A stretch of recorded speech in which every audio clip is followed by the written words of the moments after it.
Hello friends, welcome back to my YouTube channel. ನಾನಿವತ್ತು invisible ಆಗಿ ಭುಜನ ಯಾವ ರೀತಿ ಜಾಯಿಂಟ್ ಮಾಡೋದು ಅನ್ನೋದನ್ನ ಈ ವಿಡಿಯೋದಲ್ಲಿ ತೋರಿಸ್ತಾ ಇದ್ದೀನಿ.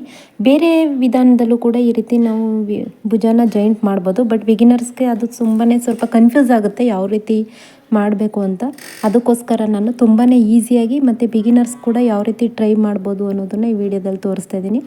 ನೋಡಿ, ಇವಾಗ ಫಸ್ಟು ಬ್ಯಾಕ್ ಪಾರ್ಟು ಮತ್ತು ಫ್ರಂಟ್ ಪಾರ್ಟು ಎರಡನ್ನೂ ಕೂಡ ಈ ರೀತಿ ನಾನು ಯಾವ ರೀತಿ ಇಟ್ಕೋತಾ ಇದ್ದೀನಿ ಅದೇ ರೀತಿ ಸ್ಟ್ರೈಟಾಗಿ ಇಟ್ಕೊಳ್ಳಿ.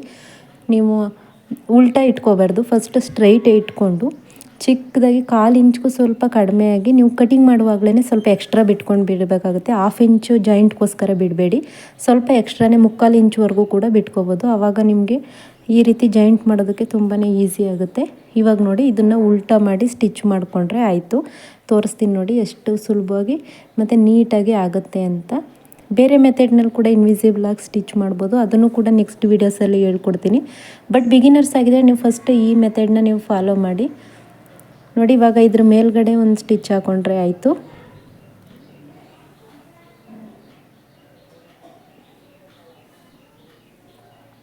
ಇವಾಗ ನೋಡಿದ್ರಲ್ಲ ಎಷ್ಟು ಸುಲಭವಾಗಿ ಜಾಯಿಂಟ್ ಮಾಡ್ಬೋದು ಅಂತ. ನೀವು ಸ್ಲೀವ್ಸ್ ಕೂಡ ಇದೇ ರೀತಿ ಮಾಡ್ಬೋದು, ಹಾಗೆಯೇ ಭುಜ, ಪಟ್ಟಿ ಪೀಸ್ ಎಲ್ಲನೂ ಕೂಡ ಇದೇ ರೀತಿ ನೀವು ಟ್ರೈ ಮಾಡ್ಬೋದು. ವಿಡಿಯೋ ಇಷ್ಟ ಆದರೆ ವಿಡಿಯೋಗೆ ಲೈಕ್ ಮಾಡಿ, ಹಾಗೆ ನನ್ನ ಚಾನಲ್ನ ಸಬ್ಸ್ಕ್ರೈಬ್ ಮಾಡಿಲ್ಲ ಅಂದರೆ ಸಬ್ಸ್ಕ್ರೈಬ್ ಮಾಡ್ಕೊಳ್ಳಿ, ಆಲ್ ಅನ್ನೋ ಆಪ್ಷನ್ನ ಸೆಲೆಕ್ಟ್ ಮಾಡ್ಕೊಳ್ಳಿ. Thank you for watching.